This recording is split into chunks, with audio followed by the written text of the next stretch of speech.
Herkese merhaba arkadaşlar, kanalımıza hoş geldiniz. Afra Saraçoğlu'dan set pozu.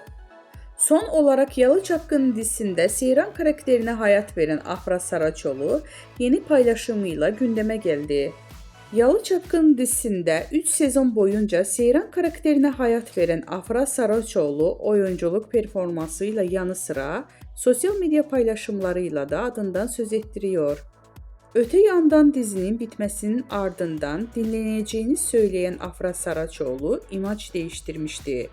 Koyu renkli saçlarını sarıya boyatan ünlü oyuncu son halini takipçilerinin beğenisine sundu.